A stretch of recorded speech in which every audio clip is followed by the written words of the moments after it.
all boats float on the same tide. You know what I mean? It's like if the tide comes up because everybody's doing awesome stuff and you're all connected, then there's something about that dynamic that is very powerful, because if a town is doing that, like Ventura, if we're all coming up on the same tide, man, it's like we all win.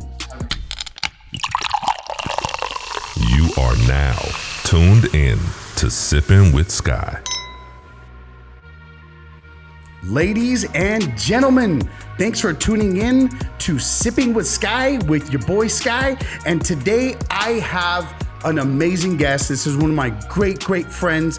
I met him in the beer industry, and now he's one of the most successful entrepreneurs right here in Downtown Ventura. The one, the only, Arron Duncan. What a lead up. What's up, buddy? Man, it's nice to see you. It's nice to have a beer with you. Yeah, right? And nice to see that the dreams and the ambition that you had before, when you came to this beautiful city, and you said you were going to do it, and we're sitting in this beautiful gem called Fluid State. Yeah, somebody had a big lapse in judgment and allowed me to build a bar. Yeah, I'm living the dream right now, man. It's great. We started this place a little over 2.5 years ago, and it's been just going gangbusters since the beginning. And it's nice to come to a town and be embraced. You know, what can I say? You know what though? To be embraced, you have to embrace the town. Absolutely. And you did that. Well, yeah, I pay attention, maybe a little more than everybody does. You know, we lived in this town for a few years, and it was just like, I got it, you know, it reminds me of Santa Cruz back in the 80s, you know, it was like small town, beach town, little bit chill, you know, surfers and whatnot. And it was just like, yeah, this is my home. So this is where we should set up shop, you know? You know, and the thing is like, I'm a big person on gut and good feelings and good vibes. And like the moment that I met you with in the beer industry, because at that time you were working for Ninkasi. I was working for Ninkasi, yeah.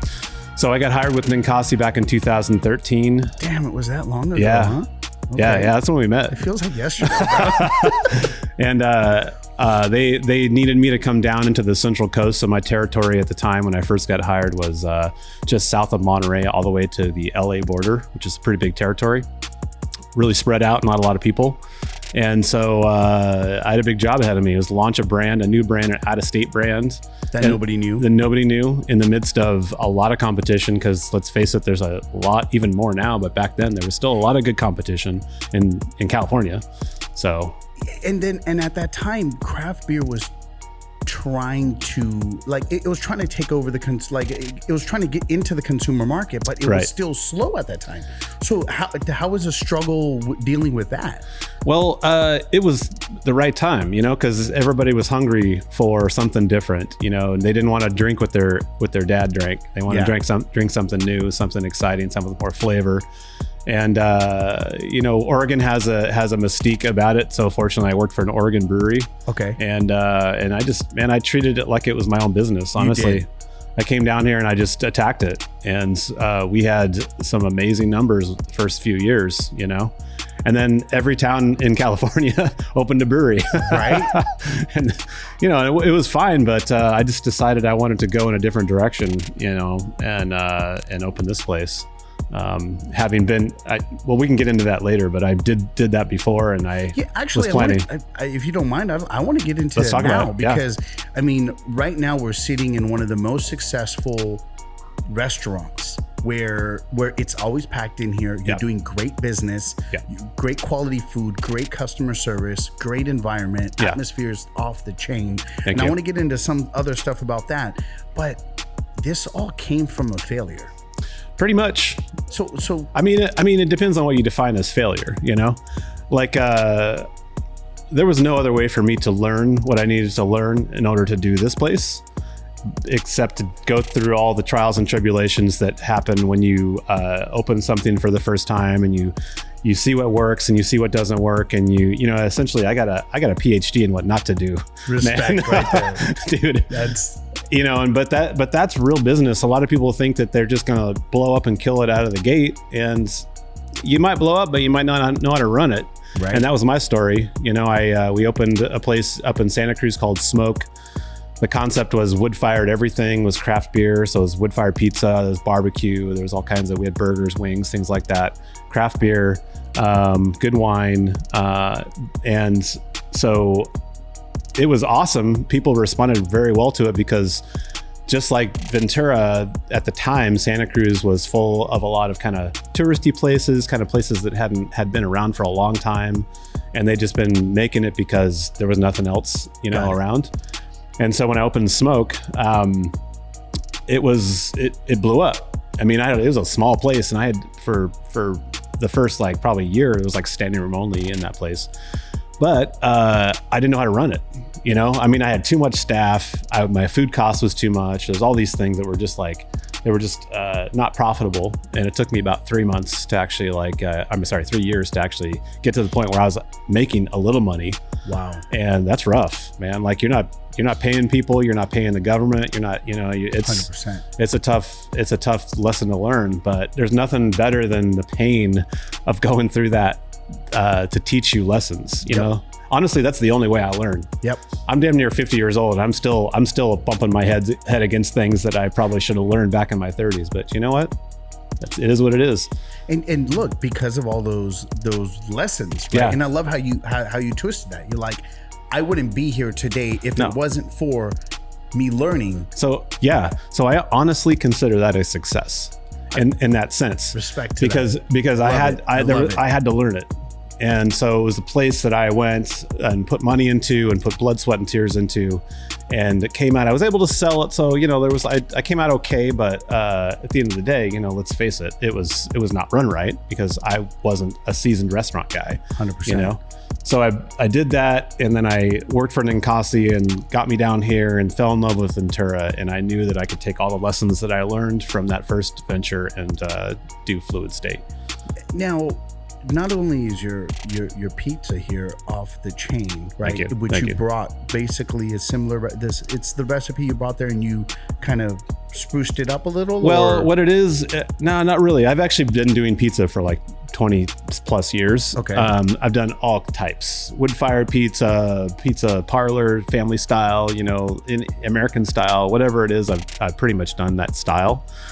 And so what this is sort of the aggregate of all those different styles of pizza in one, kind of taking all the parts that I like about each one of those things. And that's what our pizza is. And then I added the whole wrinkle of sourdough, which hit it. They hit well, the spot right oh there. yeah, but it's not easy. Yeah. Like it's a whole nother thing. The reason why commercial yeast exists is because it's fast. You know, you can make it that morning and you can be serving pizza that night. With sourdough, it's like 3 to 4 days. Wow. So you make that dough and you let it sit in the cooler for 3 or 4 days to ferment naturally, which is a much slower process. And then you pull it out and make the dough balls, and then you make that pie, and it's a whole different thing. It's like, yeah. Wow. It's a tough business model, really. Wow. So, I mean, you really have to be on top of your game to know exactly how much you're going to sell. Oh, yeah. Well, right? Because you have to prepare for 3-4 days in advance. I'm also okay. We never sell out anymore just because we make enough dough. Got it. But in the early days when we didn't know how much, there's nothing wrong with having a little bit of like scarcity involved in your business. Yeah. You know, because then you learned that from the beer industry, right? Yeah. You know, well, yeah, exactly. And that was never on purpose, but you know, if it happens, it's okay. And it's a good like barometer of how people feel about you. Like if you're selling out, that's a good thing, man. Like you want to sell out. 100%. Now I've gotten to understand the way sourdough works, and I know that I can make more than enough, have plenty for the day or the weekend or whatever. And if I don't use it all, it's such a slow ferment that it actually lasts for the next day. Nice. So it's just like there's no waste at all in our pizza dough, you know? Perfect, man. Yeah. Now the pizza's great, but I think one of the things that I love about coming here is your amazing craft beer selection. I mean, if you look up there, it's just fantastic. The beers you're getting that you don't find anywhere. Yeah. So how did that whole start? I mean, obviously you were in the industry, but how did that come about to get these type of brands in here? Well, that's a really simple question. The answer is a little more complicated. You know, I've been in the business for 15, almost 20 years. My partner, Jen, business and life partners, she's been in the business since the early 90s. And so both of us have long relationships in this business. And we saw a lot of these people that were coming up home brewing or working for other larger breweries. We became fans of them and friends with them over a really long period of time. So we're not bandwagoners. We've actually, we're the opposite. We almost thought for a minute there where, you know, craft beer is changing so much, and we've been around, we're old timers now, you know? And we were kind of wondering, it's like, does this make sense for us to do this? Is anybody gonna care that we have these like deep long-term relationships in the business? And it turns out they do, which is nice, but it was a gamble, you know? Because I mean, I've seen people that have no connection whatsoever in the craft business. They start a place and the thing blows up. Yeah. So it's kind of like, doesn't matter, you know? The only thing we got is maybe we have better relationships with a few more breweries. And then I'm a super restless kind of beer guy. I'm always looking for the next new thing, you know? And so we're also doing that, even though we're old timers, we're not just like resting on that. We're out there beating the bushes for the next cool thing, you know? I mean, I've done a couple road trips with you where we traveled across California, which was amazing. Yeah. And literally just to see what you do. And I was very intrigued. I'm like, wow, you're traveling to San Diego, to San Francisco, and picking up beer from places that don't distribute, right? Right. We essentially are our own distribution company. So our focus is very small independent breweries in California. That's legal for us to go pick up. And so with that, it's like, you know, you have to have the sort of setup to be able to do that. So we bought a 1-ton refrigerated Sprinter van. We can travel all over California, get beer. We can get 35, 40 kegs if we need to, you know. Sometimes we've done that where it's like, you know, it gives us an advantage in the market because, you know, nobody's putting that kind of, that's a lot of work, man. Like, we do like, man, I want to say we do at least a trip every 2 weeks and pick up all this beer. So there's a logistical aspect to that most places don't have, you know. 100%. So it's a daunting task, but we're committed to it. It's our business model. So that's pretty cool, man. I mean, it's like, hey, I see how you embody like your vision and the way that you and Jen want to run this business. Yeah. You guys you stick to it and you just execute, and your execution is just phenomenal. Thank you. And the other cool part about it is nice, you know, me coming in here, I get to see both of you working. Yeah. You guys work your ass off. Yeah. Well, that's another thing about this business that, you know, if you're not doing that, something's wrong. Yeah. I think, you know, I mean, maybe I'm an old school like that, but we're in our business all the time. You know, we're not absentee owners. Nope. I just don't think, I mean, going back to what makes this place successful, I think, you know, a lot of it is authenticity. It's like this place, there's so much of us in this place. Yep. That it's, people see that and it resonates with them in this culture right now where it's like internet culture and all this different stuff where everything's very transient. Everything's like, you know, it's like people are barely paying attention to anything. Yep. They notice a place where there's like some real gravity to it because the owners are there and what we do here is like things that we actually like. It's not just a business. Yeah. It's actually our lives. You love it. Yeah, I love it. And it's funny because I'll come in and I see Jen like taking down those signs and writing them all by hand herself. She makes all of these signs. All of them. I've seen her do that like all the time. And it's just like, wow, how much love and passion you guys both have for this place. It shows in your execution, your food, and in your drinks. Talking about drinks, we are on Sippin with Sky. What are we sipping here? All right, so this is to our local favorite margaritas. The one you're drinking there is called the El Guapo. So it's 100% agave tequila, agave simple syrup, and fresh lime juice with the addition of cilantro, fresh cilantro, and fresh jalapeno. And it's not sweet. It's like it's like a superfood, you know? It's great. I mean, it tastes so fresh, you know? Yeah, that's the thing. It's everything we do, all of our drinks are fresh juice. We don't have any, we don't do any sweet and sour mix, anything like that. It's all fresh juice. Even and then on top of that, this prickly pear margarita here. That's a pretty looking drink. Isn't that nice? Right there. It looks great with your mustache and that pretty little drink right there, bro. It tastes like unicorns, my man. Yeah, fresh squeezed prickly pear juice, and then basically the same thing aside from the jalapeno and cilantro in this, and it's just. There's nothing beats fresh juice, man. Like and good tequila, you know. Right? Those two things. I mean, you definitely you can call me when you're saying we're drinking some tequila or drinking some margaritas. You know, I'm always game. Well, what I love about this is these margaritas have become have their own following, and the name of our business is Fluid State Beer Garden. So you wouldn't expect that we would have good margaritas. You would think that our margaritas would be like, they just like margaritas for the people that don't like beer. It's like, no, we're actually passionate about margaritas, about tequila, you know, and about wine and the whole thing. Yeah. It's like all of it is on the same level. I mean, if you look at your selection, I mean, you got some great local and great quality spirits. Yep.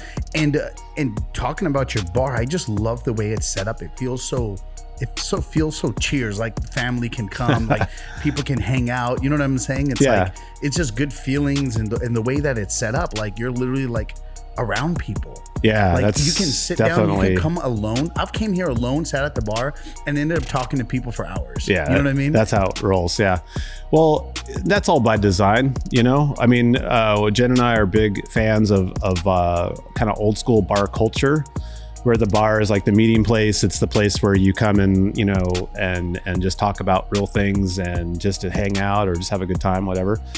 And so when we took possession of this space, we knew it's all concrete, it's kind of hard.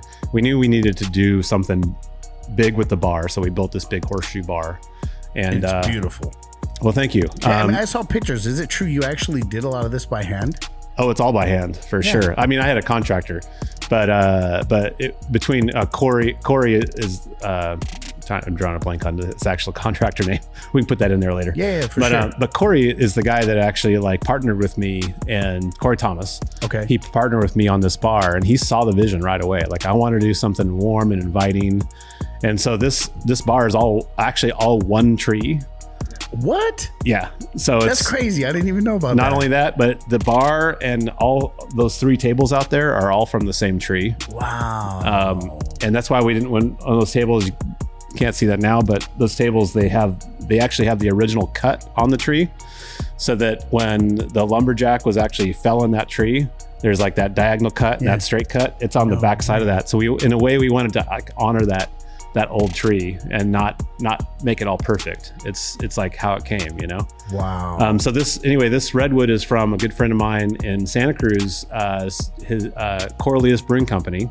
I had some beers from them. Yeah. So his father has had a business in Santa Cruz for like several decades.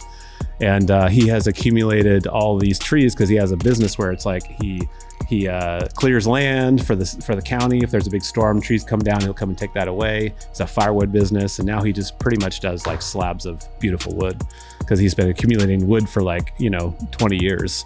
So it's pretty cool, and it kind of goes back to my roots in Santa Cruz. Like you brought some Santa Cruz back with you, bro. Brought some Santa Cruz vibe down here. That's amazing. That is so cool, man. Yeah. Respect to that. But it's like that's the thing, man. Everything's got has significance. That's what makes this place different. We're not like a group of investors that decided it would be cool to go into the bar business and open something that would have mass appeal, whatever. It's like, no, this is us. Yeah. We built it, we run it, everything. I think that's the future, man. That's the future of business. You got to have a connection. 100%. You got to have something that's authentic and real. Otherwise, it just doesn't ring true, And talking about a connection, and you were so welcoming when we did our customer appreciation night over here. Everybody loved it. They're still talking about it to this day. They're talking about your pizza and how much fun everybody had. It was awesome being able to share those bottles and do all that. That was fun. It was great. But the one thing that really stood out is the fact that you guys don't have any TVs.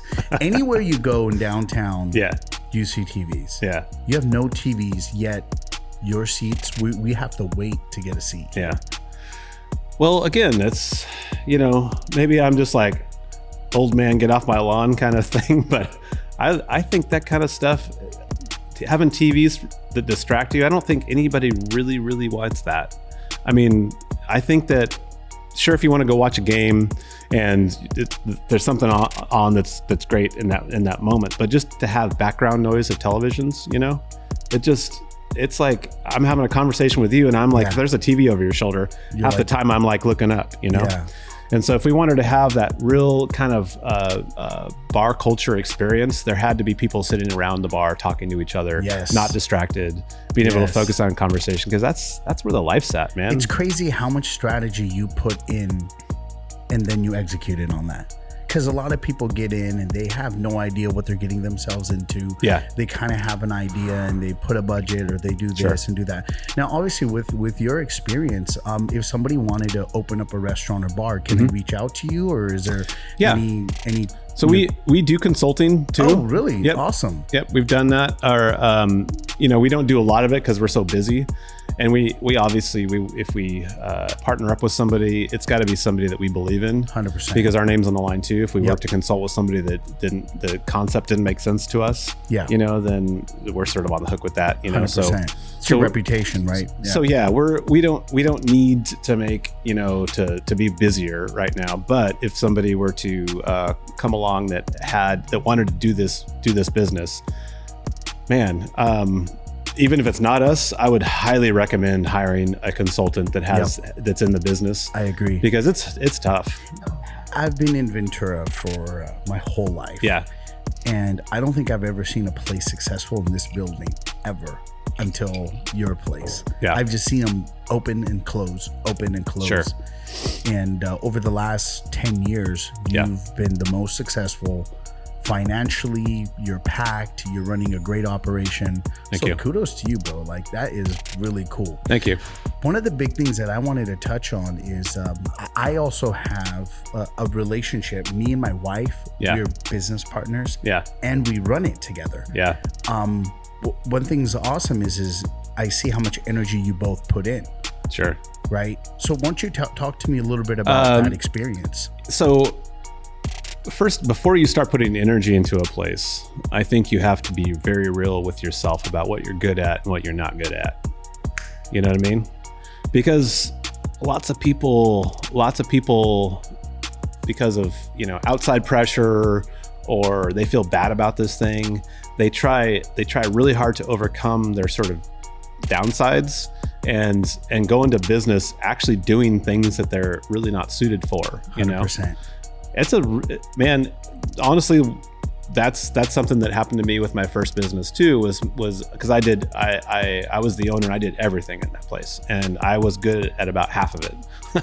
And so I realized in that moment that I'm killing myself to try to do all these aspects of this business that I'm not good at. Got it. And I would have been way better off to hire somebody or partner up with somebody that was actually good at those things, rather than focus on the things I'm not good at. So now, at this point in my life, next year I'm turning 50. I'm starting to figure some of this shit out. Wow.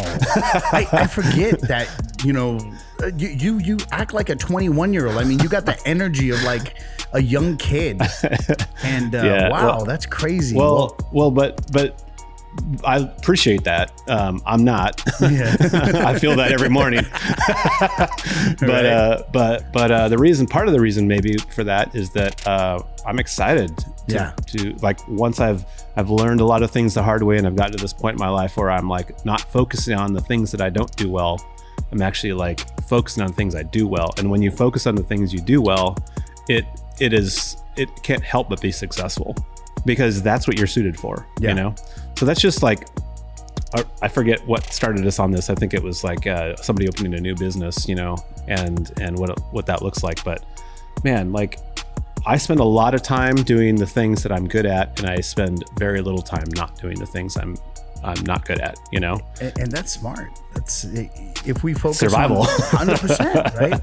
And you know, I had the same problems when I started my businesses. It's like when I'm focusing on the stuff, that you're not passionate about and you don't enjoy, and it brings you pain. Right. Right. Oh man. And let alone you're not good at it. Yeah. That's a terrible combination. Because every once in a while you'll succeed, you know, doing things like before I was in the restaurant business, I worked for a big giant construction company, but I worked as a kind of a equipment manager in an office. So I worked in an office for like 10 years.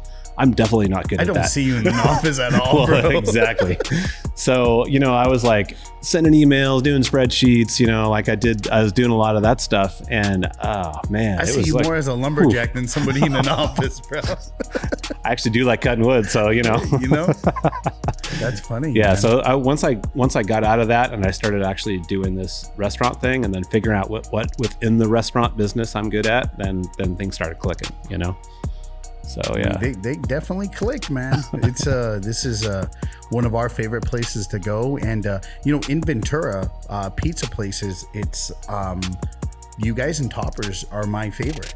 You know, but when I want to come to a place to enjoy an atmosphere, I'm coming here. You know what I mean? Yeah.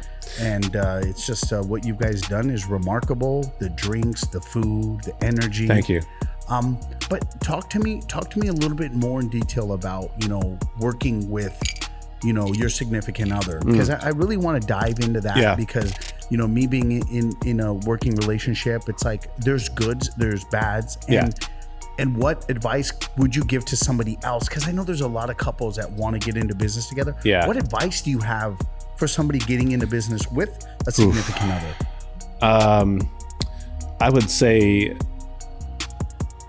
90% of the time that doesn't work. So that's another thing to get real about. You know, if you're going to go into business with your spouse, I mean, business with anybody, your spouse is one thing, but partnerships, anything like that, it takes a lot of like focus on like divvying up the pie, right? Yep. So between Jen and I, we overlap with the beer. You know, we both have beer relationships. Jen does almost all the buying for the distribution side. The part where I go out and pick up beer, we collaborate on that. We chat, and so it's like she organizes the list, and I like get all the beer that's possible, basically. So those are two things that we just like. We live in different worlds that overlap slightly, you know. 100%. So essentially, on the most basic level, Jen and I represent. She's the bartender front of the house operations. I'm the chef back of the house operations. Got it. Obviously, we come together in many areas, but for the most part, that's our responsibilities. You know.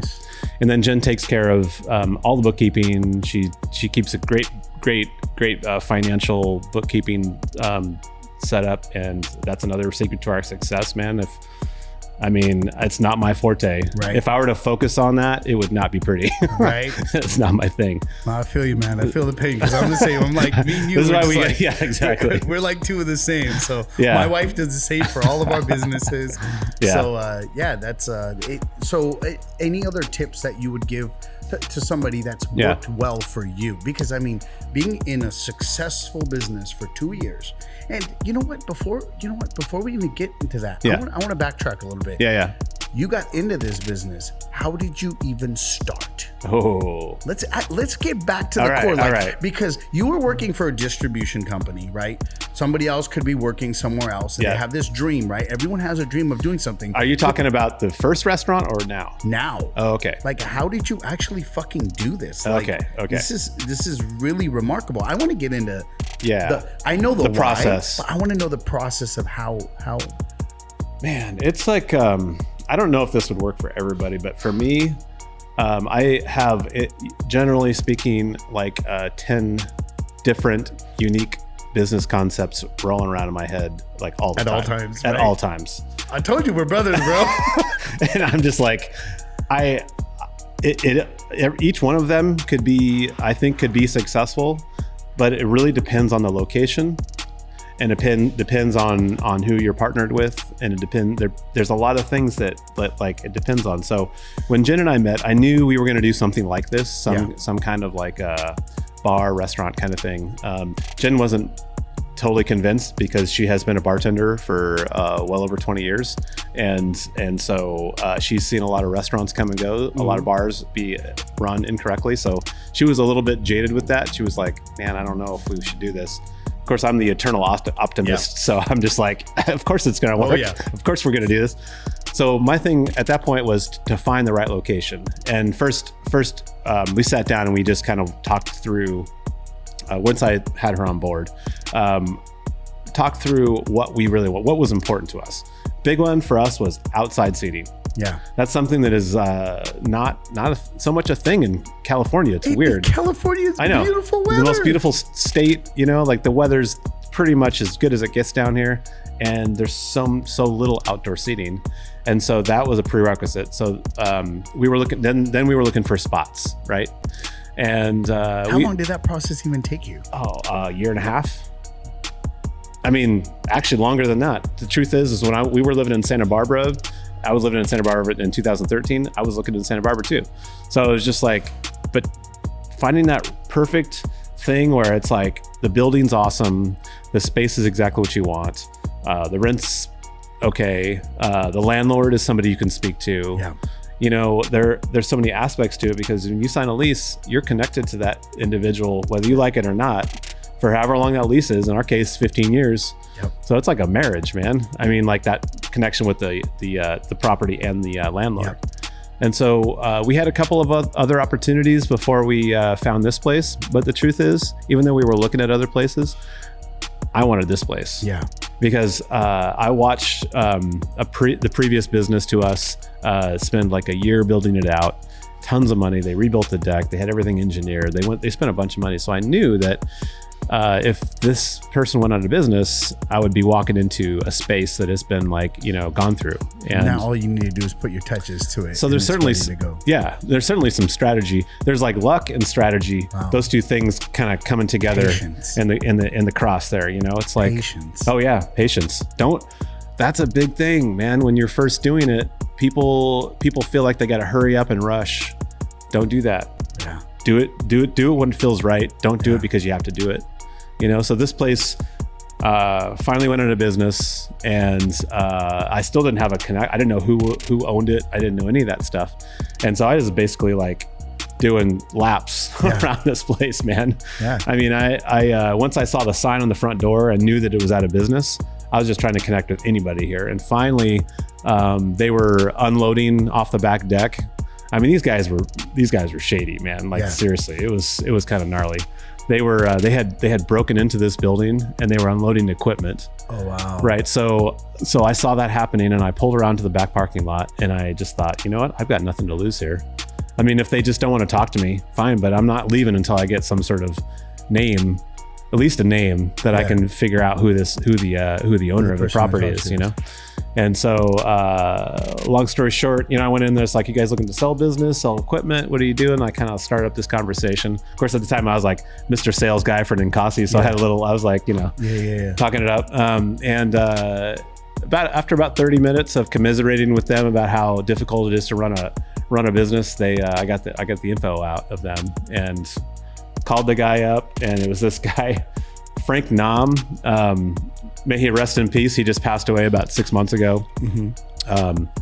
The guy opened his first hibachi restaurant in Manhattan Beach in 1959. Wow. This guy was the GOAT. Seriously. Like he was this old Korean guy. He was like 89 years old.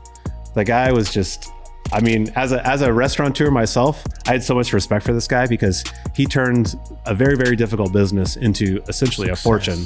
Big success, owns a dozen properties. Wow. Santa Barbara in here. Wow. Really nice properties like this. And then when you connected with him, how did you connect with him? Did you just call him? I called him up, and the first thing he asked me was, how old are you? And because he didn't want to rent to kids, you know, he wanted somebody that was seasoned, somebody that had some life experience. And so I was old enough, you know, and he said, okay, well, come pick me up. And I didn't realize when he said that he lives in Montecito. So then we drive all the way down to Montecito, pick Frank up, and we basically have a day with Frank. Like we come and we tour the place, and he's walking around with his cane, and he's all annoyed by the whole, like the previous tenant obviously didn't leave in a good way. And he's walking around. He's like, I got to put some caution tape on the deck. And so we ended up going out to lunch and going to Smart and Final and getting some caution tape. And we had a full day, man, with this guy. But it was like this. What's interesting about that, back in that moment, I was just kind of going with it, but I realized in retrospect, it was his way of vetting us. Yeah. He wanted to know that we were real, you know? And you're good people. Well, yeah, I think so, but you know, you never know. So like he just he wanted to get together with us and spend that time. Yeah. It's like an very old school way. It's like, you know, it's not an application. You put an application on paper and you send it into a big office that like looks at it, looks your credit score. It's like, no, he just wanted to like know who you were as a person. Yeah. So but, I mean, that's great when someone has a good gut instinct. And by spending time, he was able to vet you out like that. Yeah. Well, and what's funny is Frank likes to talk. Yeah. So I didn't feel like we got a word in edgewise. Like I didn't think that he even knew what we were going to do, but he just liked us. That was cool. And so there was like a bunch of people that were trying to get this place. And he said, after we left, I was just kind of unsatisfied. I was like, I just don't feel like we got to really convey what we wanted to do. We just kind of met him and he talked at us like for 4 hours, you know? And so I called Frank up and I said, Frank, do you mind if I come to your house and I've got some plans and I want to show you and I want to tell you what we want to do. He's like, sure. And so I go to his house. Frank's there and he's an old Korean man. Like he's got his like, you know, particular ways, right? Yeah. So I come in, take my shoes off. He asked me if I want some tea. It's this bomb ass tea from down in Chinatown, man. Yeah. It's like toasted rice and green tea and all this different stuff, you know? So we're sitting there having tea and he starts talking at me. Mm-hmm. And I just said, Frank, give me 5 minutes. Basically give me the floor for 5 minutes. I want to tell you uninterrupted what we want to do so that you really know. So he's like, okay. I mean, you earned your 5 minutes after like 10 hours of listening to them. So that's a tip to anybody. If you're talking to somebody who you want to get a place from, make sure you just shut up and listen. Be patient. Right? And be patient. That's right. Okay. And then what happened? What was the next? So I rolled the plans out to him. We had the layout of the bar kind of already designed at that point. And I had the basic concept of what we wanted to do. And I told him, you know, sourdough pizza, craft beer, full bar, all this different stuff. We were pretty set on all that stuff. And after I got done with my 5 minutes, he sat back and he goes, I think that'll work. There's a pizza place right down the street in Montecito that's doing really well. So, you know, it'll probably work. And there was still like 2 other people in the mix. And he goes, I'll let you know, like in a couple of days. And then very next day he calls us. He's like, if you want it, give me a check. I'm like, done. Done. Okay, so yeah. So then you secured the place, right? Yeah. Which is a huge thing because even I don't know if I spoke to you, but I'm looking to open up a second location for Happy Place Craft Beer one. Yeah. And I'm having that same struggle. Yeah. And sitting with you, this is great because my gut tells me not to go for the one place that I can get right now. Yeah. So I'm going to be patient. I'm going to take that advice right now, and I'm going to be patient and wait for the one that feels right. And part of that process is just walking inside the structure. Yeah. Because I mean, I don't want to be too metaphysical about it, but it's like it feels right.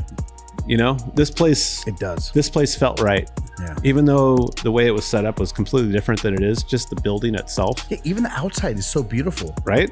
My wife was here earlier and she was just like, wow, this building's really nice. Yeah, it's insane. I mean, it's a historic building in downtown. Oh, is it on the historic building? Yeah, it's number 71 on the historic registry. Wow. So built in 1937, relatively famous Los Angeles architect. That's why this building is so unique in this town, because the architect that was designing a lot of stuff down in LA came in here and designed this one building. And it was Ventura Fire Insurance. And so back in the day, no computers, nothing, there's no fire safes even. Back in 1937, in order to have an insurance company, the value of your policy was only as good as the actual piece of paper. So that piece of paper, that insurance policy was worth money. It was like dollar bills, you know?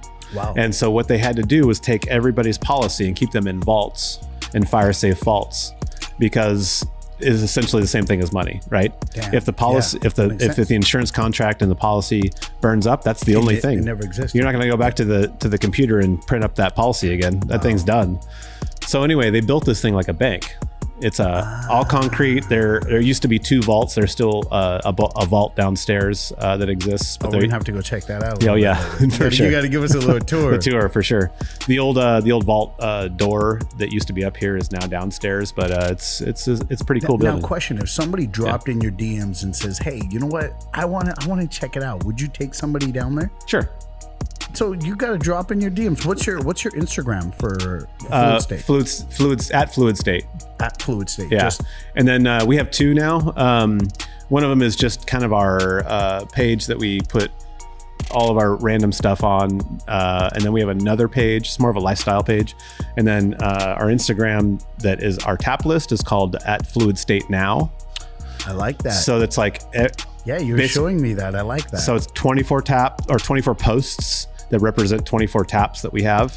And when one beer blows, it gets deleted and it gets replaced by another post, which is essentially the beer itself. Perfect. So it's a really easy So you way. always know what you guys have on tap. Yeah. And how often do you update that? Several times a day.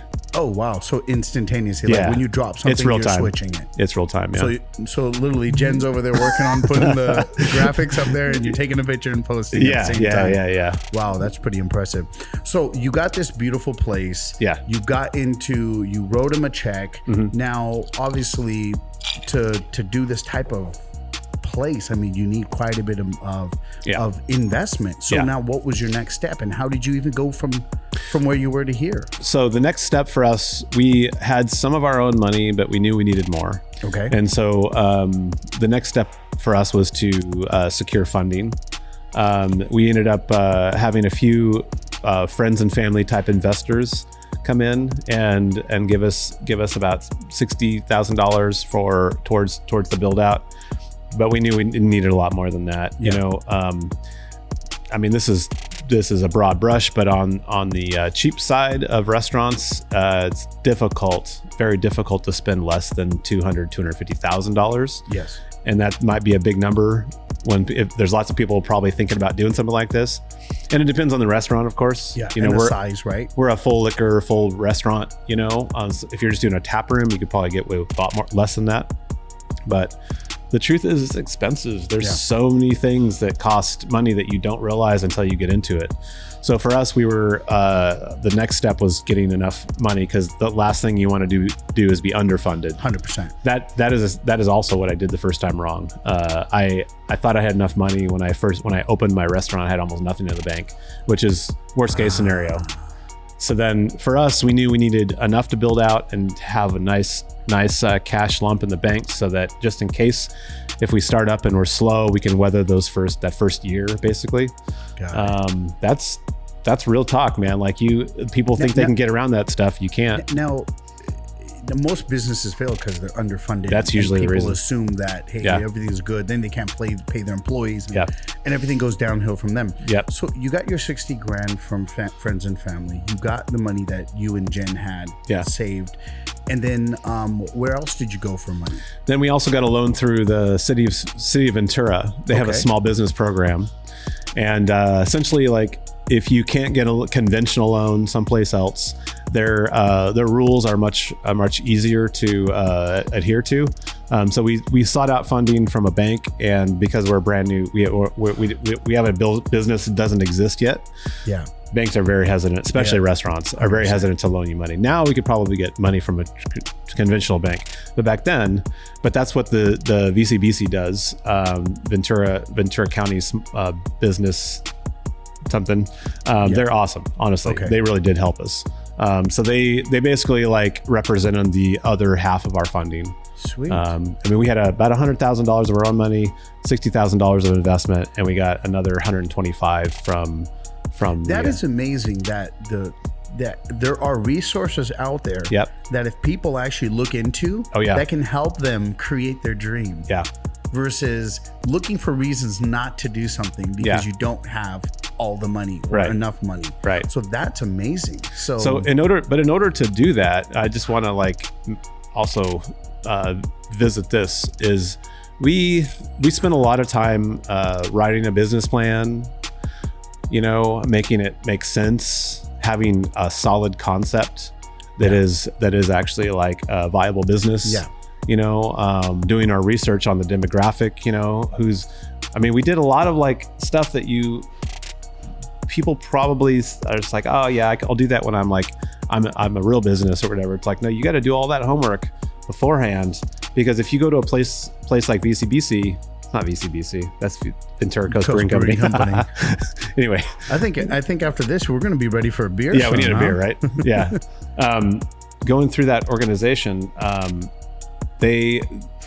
one of the reasons why they gave us money in the first place was that we spent a lot of time doing our homework and making sure this was a viable business, doing the numbers and making sure that we put together a good package so that it's like they saw it. Because if you can't do that on paper, nobody's gonna give you money, you know. You got to be able to do that on paper, you know. 100%. So that's the hard part of this creative process, you know. It's like really easy for me to do menus, really easy for me to do concepts. So did Jen help out a lot on that side? Of course. I could see that. Yeah. It's funny because my relationship with my wife is like yours and you and Jen, you know, because same thing. The only advantage I had is I had done a business plan with my old restaurant. So I had a template basically. So we were able to kind of like just plug in the parts of this business that were relative or relevant to this concept, you know? So going back to, you know, you got the funding from Ventura, the city of Ventura, basically their business development team, whatnot. Yeah. Now you got the funding, you got enough money, you wrote the check, you got the place. Yeah. How long that it seemed like you opened up fairly quick compared to most places. Most places usually take about a year. I think how long we were actually almost a year. Was it a year? Yep. Oh wow. Okay. That's another thing that's really weird in this city is the liquor license thing. We got a heads up early on that it was going to be difficult to get a liquor license. Not through the ABC, but through the city of Ventura. So the ABC, we applied for a full liquor license. We actually paid the money, got into the lottery, and we were able to get a full liquor license just through applying for it, essentially. Got it. Once we had that approval, then we took it to the city of Ventura. It took about 3 months with the ABC. Took 8 months with the city of Ventura. Wow. That was the only part of dealing with the city of Ventura that was difficult. Actually, the rest of it was pretty easy, and they were kind of on our side. I think they saw that this was going to be a successful venture, and they were hoping, obviously. I mean, the more successful places downtown, the better the city looks. So I think they were like, you know, willing to let us happen. There was this weird thing though with the liquor license where they the approval for that it was just a signature on a piece of paper, sat on somebody's desk for like 8 months. Yeah. So wow. It's stuff like that though, you know. That's why you have to be prepared. That's why you have to be kind of overfunded in a way, because, you know. Now, did you have to, in your contract, did you have to start paying rent right away? No. Or did you have no until you opened? No, we didn't negotiate that much. What we got was 6 months. Got it. So 6 months of our existence here before we were making any money was paying rent. Yeah. So you literally paid 6 months out of pocket. Yeah. Wow, that's a lot. I mean, that's not downtown Ventura. That's not uncommon. Wow. You know, I mean, I think the best case scenario is you negotiate something where, you know, you're not paying rent until you're open. Open, yeah. But not too many landlords are willing to do that, because they don't really know you know, they don't know if are you going to take 2 years? Are you going to take 6 months? Your feet on purpose, right? So it's like, I think it's a little built-in an incentive for them not to do something like that if they. You know, they negotiate a certain amount of time, but it's like there's a limit, you know? So, yeah, I'm actually negotiating one. It's 8 months. Yeah. And I want 12 months because I know it's going to take a little bit longer for that. So this is an amazing cocktail, but however, it is coming to an end. So, Mr. Duncan, is there a way we can, what kind of beers do you have on tap right now? Oh, if only there was a way to have a beer, how could we do it? Right. Well, I guess the question is what are we gonna have? I have right now we have a great lineup. Our list is a little bit different.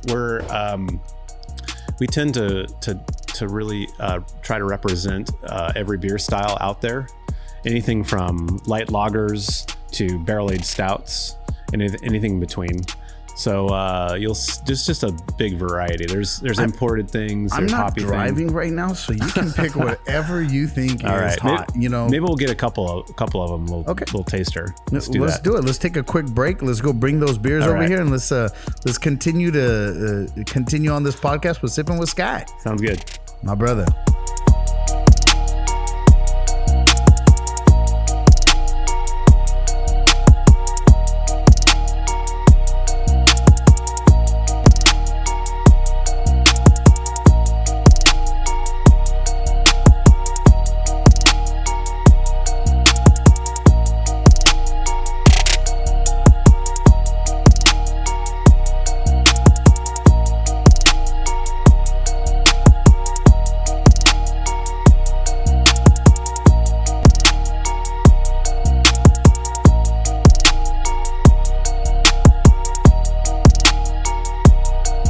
Before we get started on these amazing looking beers that you just poured, I want to give a big shout out to our sponsors, the Circle Media Group, the Bloody Cure, and Happy Place Craft Beer, Wine and Spirits.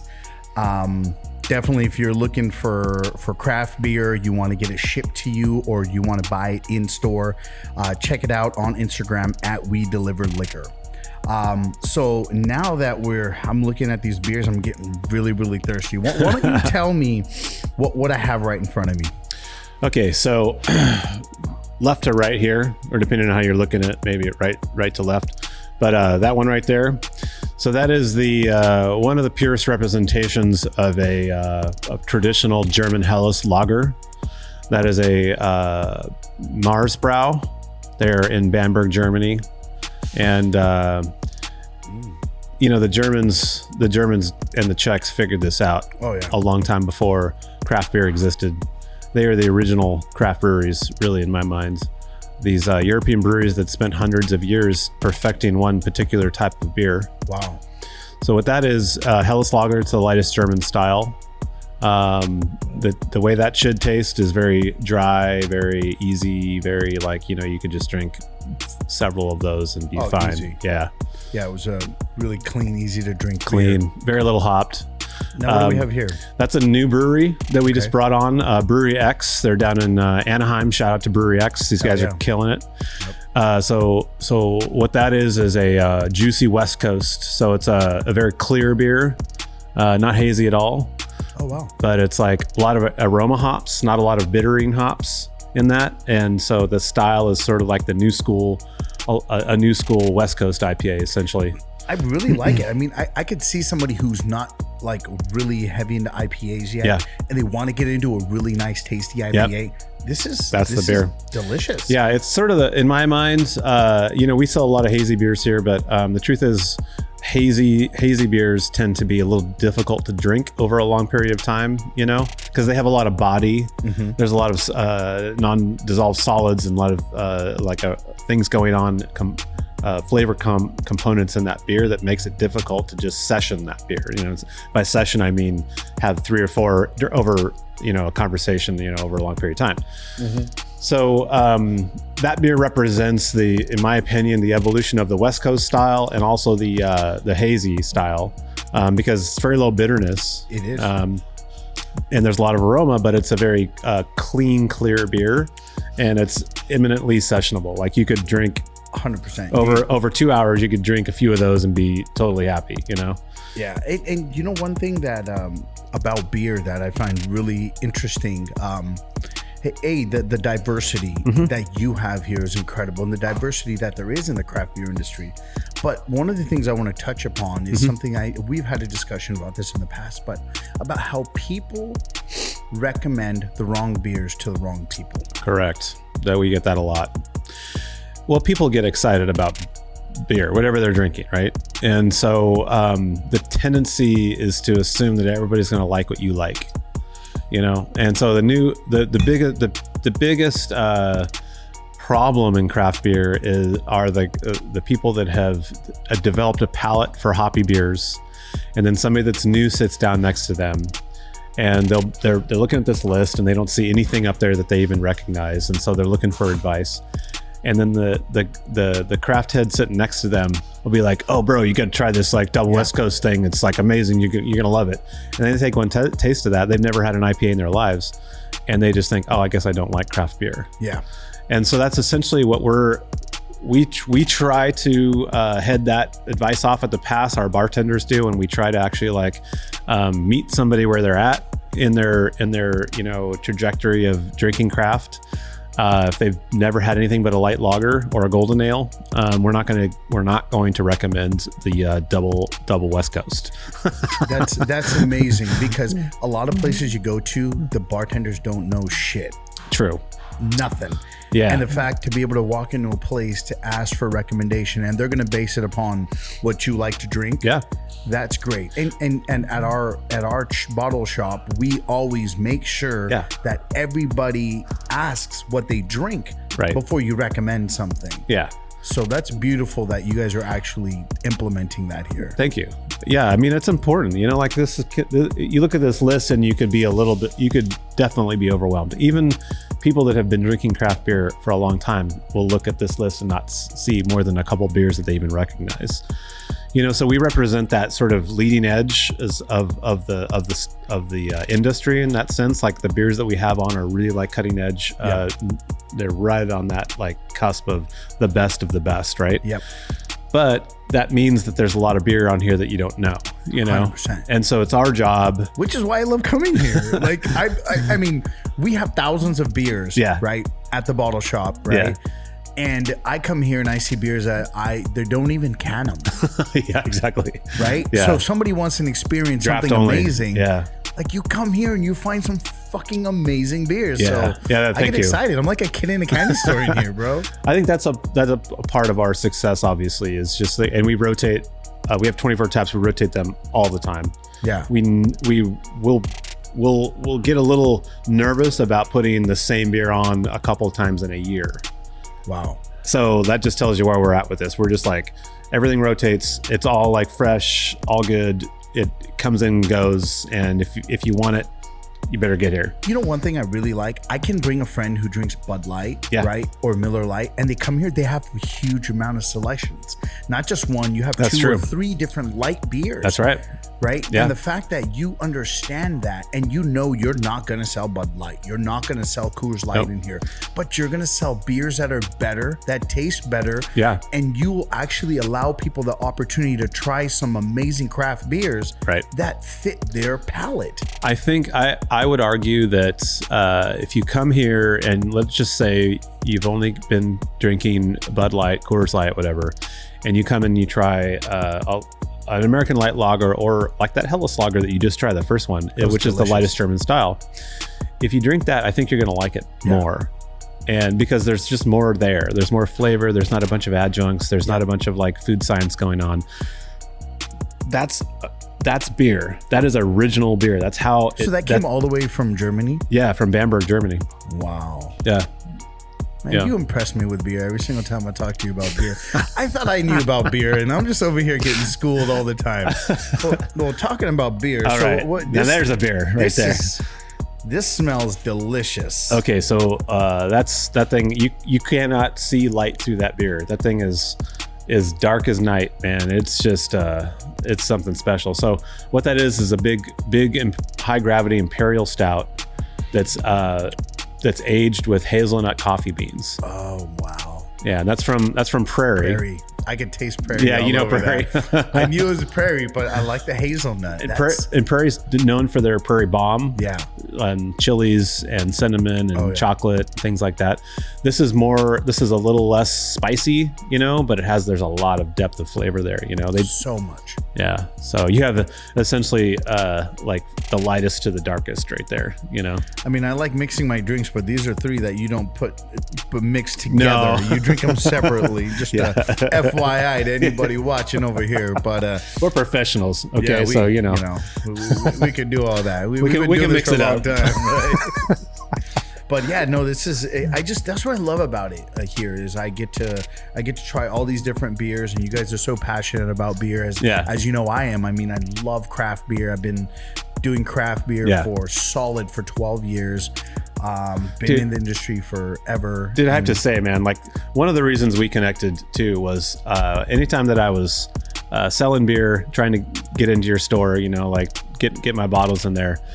You'd always like bring me in the back and crack a beer and share something you thought was awesome. If ABC is watching, this never happened.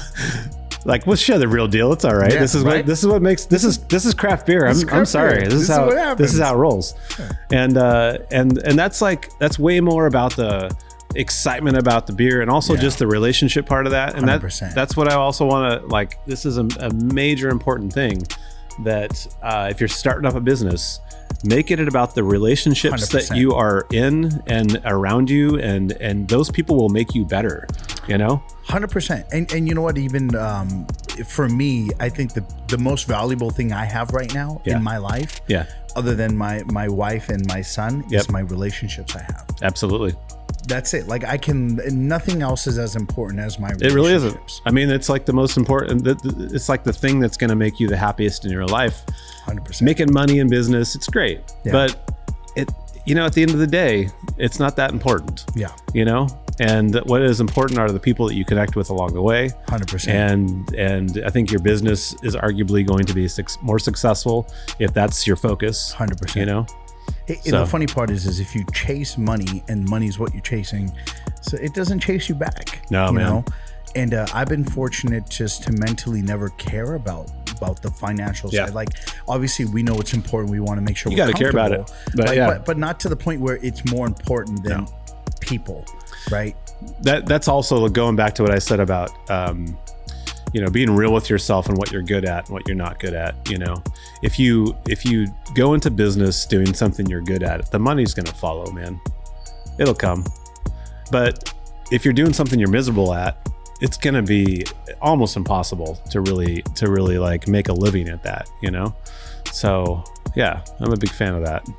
And ever since I've been in this industry, I've met so many amazing people in the craft beer world. Yeah. From brewers, like, you drop VCBC on accident because we're talking about. Yeah, those guys kill it. Yeah. They're amazing. Kyle is He's dude. the bomb. I love that guy, right? Yeah. Seth and Mike over at Made West, like great people. Like, and what's amazing is this community is so tight knit and it's beautiful out here. It is. And the thing is when people actually like realize and open their eyes and see how many wonderful people there are out here. Yeah. And the thing is everyone needs to get out there, network, and talk to people, and be and like you lift each other up. Everybody like all boats float on the same tide. You know what I mean? It's like if the tide comes up because everybody's doing awesome stuff and you're all connected, then there's something about that dynamic that is very powerful because if a town is doing that, like Ventura, if we're all coming up on the same tide, man, it's like we all win. 100%. It's not competition. I mean, it is. Competition makes us better. 100%. It's like that's use that to be better, but don't get weird about it. Like I'm good friends with all these people I'm in competition with on paper, right? Yeah. I'm good friends with them. Like these guys are awesome. The thing is there's an abundance in this world. Yes. Right. There's so much out there in this world, whether it's money, it's love, it's cars, it's houses, whatever you want. Right. It's available. Yeah. Right. But when you start thinking it's not, you don't get it. Yeah. Right. And you hold it tight. You hold it too tight, man. Let it go. I think that's why I love you so much. Is like I relate to you so much, bro. Yeah. Like you get it. It's like I look at any other store, right? Yeah. Like I was literally on the phone yesterday with another liquor store owner talking to me about something, right? Where I felt like I could maybe help him. He had some questions and I wanted to help him. He wanted to help me. And that's the type of love that you need it's not about I'm better, you're better, whatever. It's like we can all eat. We can all do it. We can learn from each other. Yeah, that's right. Right? So like now, especially with your experience in the industry and what you did out in, Santa Cruz, right? Which I love the fact that you called it a huge success, because if it wasn't for that, you wouldn't be here today sitting with me, sipping with Sky and having these amazing beers, man. Dude. Cheers to you, bro. Thank you. And that's the beauty of it. Right? Yeah. That is the beauty and the love of it, is working together, and we can all eat. There's plenty out there. Yeah. Absolutely. And if you're finding yourself in a spot where it's like, you're not as busy as you should be, it's like, man, don't be afraid to fucking look at yourself. I've had to do that multiple times in my life, man. Like people think you gotta, like, I don't know, be that thing that you represent on social media or something like that. Fuck that. Yep. Seriously, like get real with yourself and like it's hard sometimes to look deep in, but go through that process, and you're gonna come out on the other side so much better. And if you think you should be busier, why are you not busy? Yeah. Like be real about that. Are you selling things that people don't want? Are you representing it incorrectly? I mean, what's going on? Like, be real about it. It's this business. It's like I as much as it is also about the relationships, let me tell you something. I'm a business guy too. Yeah. Like, I look at my business and I don't fuck around with it. Yeah. Like when I'm putting stuff out there in the world and I'm like trying to come up with a new menu item or something like that, I'm just not like, oh, I'll just throw a couple things on a pizza. Like, no, dude, I'll spend 3 months on one particular food item, making it, trying it, testing it, all this kind of stuff. And I don't release it to the public until I feel like it. Honestly, like, my criteria for any new thing that we do is that thing could actually go out and start its own business. Yeah. By itself. Well, talking about that, you just brought out a bagel, right? When we took a little break. That was probably one of the best bagels I had. And you said that wasn't even perfected. Are you about to get into something else? Like, what's going on here? Well, I mean, like I said before, I've always got like 10 concepts rolling around in my head at any given moment. So, and I'm also looking at this town and seeing what's missing. I pay attention to that. And definitely something that's not here is fresh made bagels. So I'm not saying anything that it's going to happen or whatever. I like messing around. I got sourdough. I got grips of sourdough down in my cooler, and so we're always trying new things. I can tell you what is happening though. So right now we just did a pretzel, that was almost a year in development, honestly. Okay, yeah, I saw it. I tasted it. It was delicious. So we make our own sourdough pretzel, and we make our own mustard that goes with the pretzel. So the stuff like that I kind of get obsessive about, and I want to make sure that it's like awesome all the time, right? So we did that, finally launched that. That's happening. The next thing is we're going to be doing a bar hot dog. So we're having a deli down in Burbank, California, custom make us a 12-inch natural skin hot dog. What? And we're making our own sourdough buns. And so that's the thing that's coming from Fluid State right now. Wow. The bagel thing, I love it, but it's like a long ways off if it happens, I think we should make it happen sooner, bro. It was so delicious. Actually, on the podcast, I'm going to ask you, let's open up a bagel shop, coffee shop, drive-through too, right? On my property in Saticoy. That bagel was the most delicious bagel I've had in God knows how long. Yeah.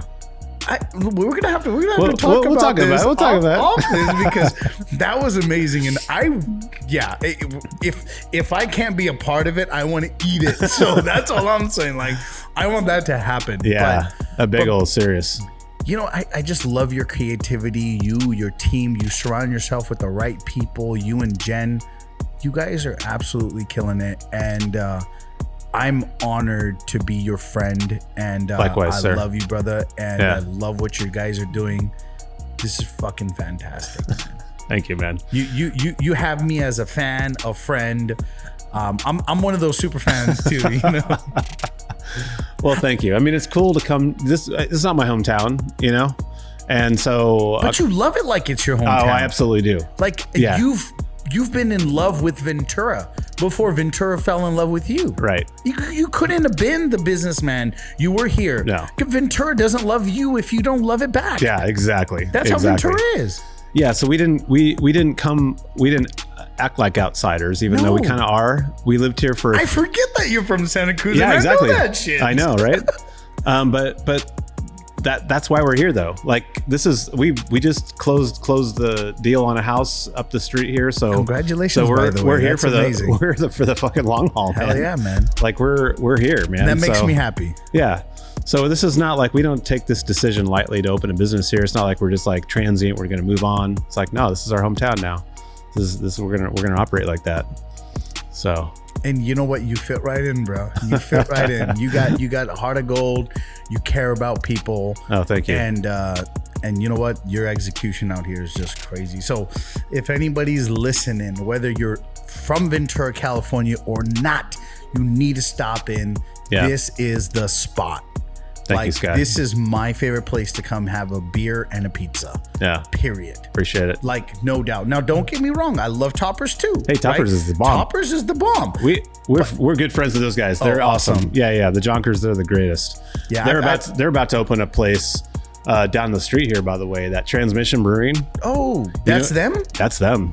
Oh, cool. Cool. Yeah. Well, we're gonna have to talk about more about that off Yeah, air. yeah. You know? That's having a few more beers here since I'm not driving today. You know what I'm saying?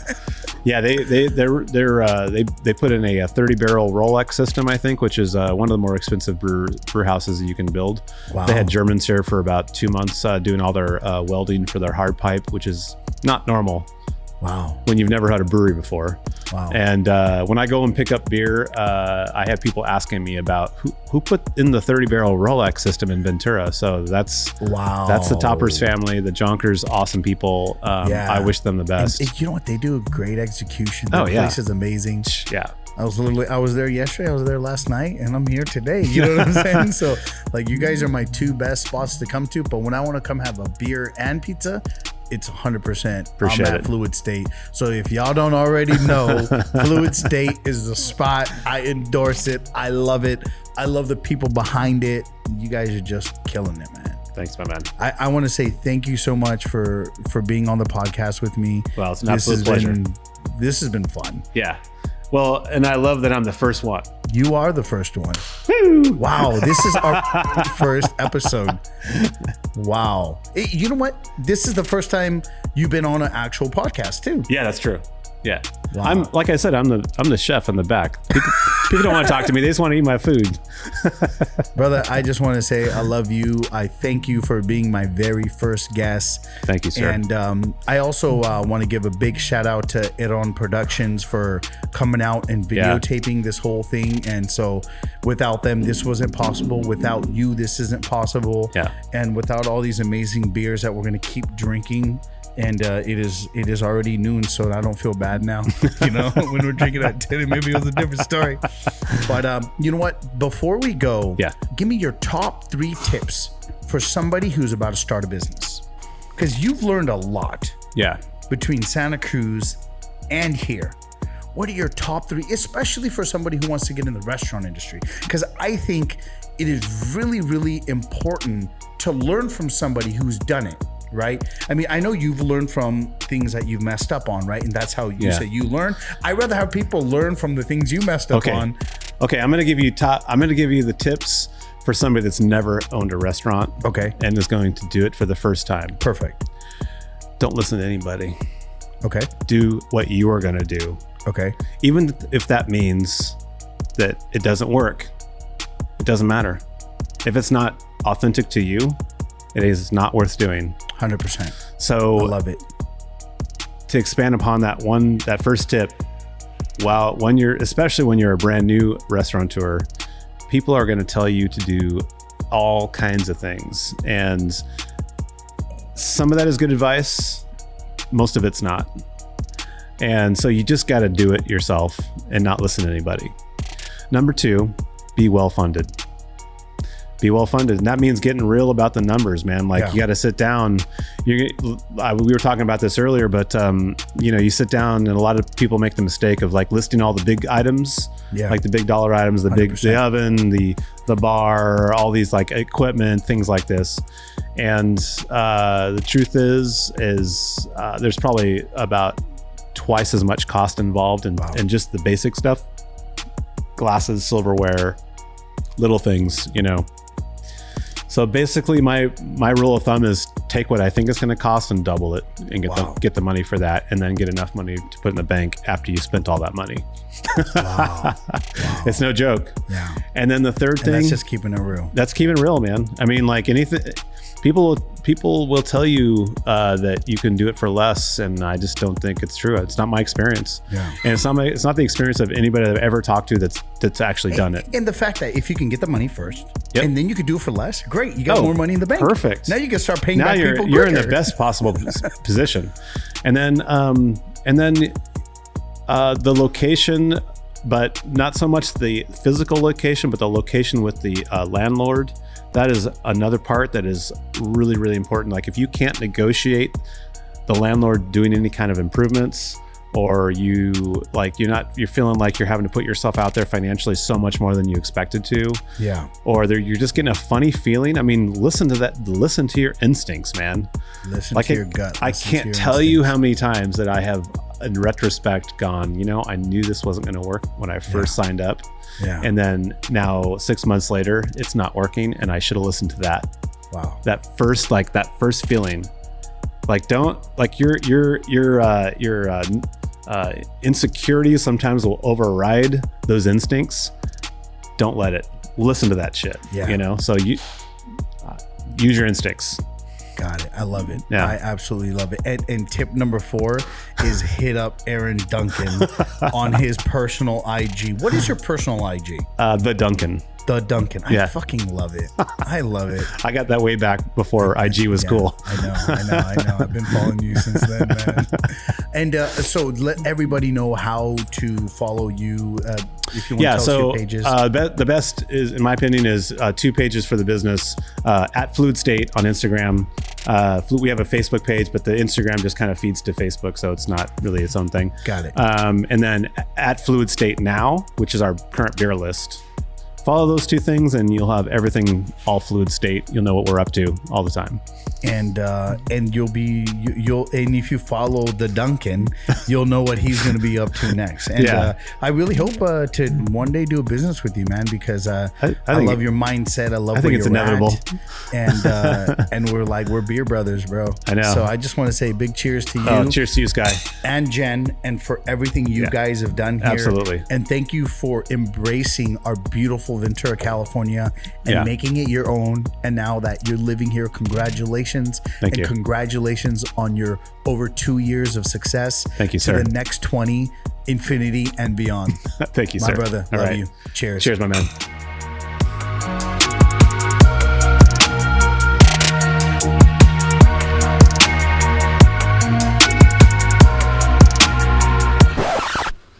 Hello, hi, I'm a Sky Dad, Sasrikal. I would request, please do not like, subscribe, or do the commentary on this podcast. We want our son to be doctor, not a YouTube Me Too star. Okay, so please do not like, subscribe, and please definitely do not share it with your friends. We want him to be doctor, please. Thank you. Okay, Sasrikal ji.